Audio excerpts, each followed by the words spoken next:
আজকে আমি একটা খুব গুরুত্বপূর্ণ জিনিস নিয়ে কথা বলবো, সেটা হলো রাইনোস্পোরিডিওসিস। এটা একটা রোগ, বিশেষ করে নাকের মধ্যে হয়।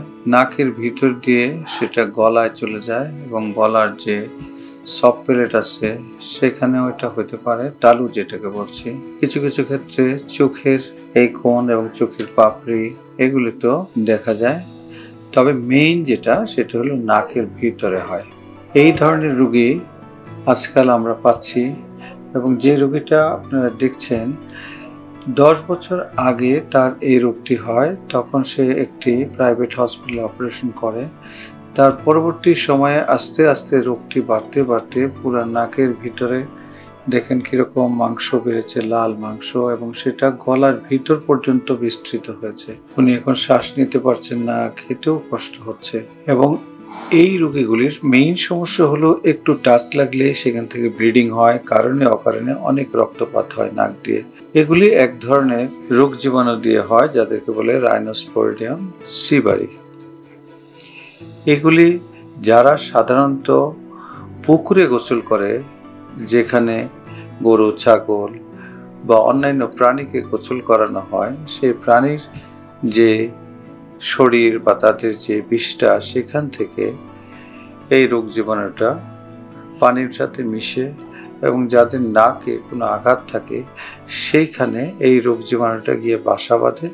তারপরে আস্তে আস্তে সেটা বড় হয়, বড় হয়ে দেখতে কিছুটা ছোট ছোট লাল আঙ্গুরের মতো হয়, এবং সেগুলিতে ভরে গিয়ে নাকের পুরো ছিদ্র বন্ধ করে ফেলে, যাতে করে সেখানে আর কোনো শ্বাস নেবার জায়গা থাকে না।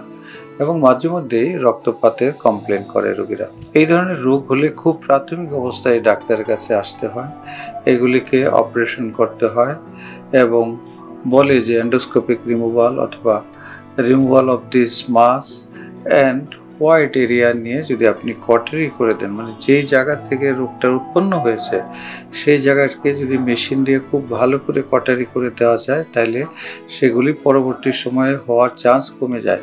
তবে এই রোগের নেচার হলো বারবার এগুলি হতে পারে।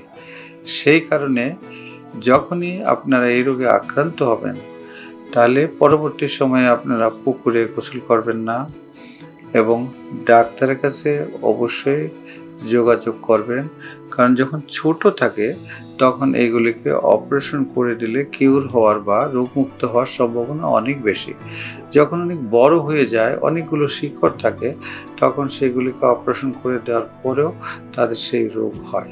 আমরা এই রোগীটার অপারেশন করেছি, এন্ডোস্কোপ দিয়ে সেগুলি রিমুভ করেছি এবং কটারি করে দিয়েছি। একটু পরবর্তী সময় হয়তো আপনাদেরকে সেই রোগীকেও আমরা দেখাবো। সুতরাং রাইনোস্পোরিডিওসিস একটি রোগ যেটা নাকের মধ্যে হয়, নাকের ভিতরে নাকের ছিদ্র বন্ধ করে দেয়, সেখান থেকে রক্তপাত হয়, নাকের শ্বাস নিতে সমস্যা হয়, এবং সেগুলি গলা পর্যন্ত বিস্তৃত হতে পারে।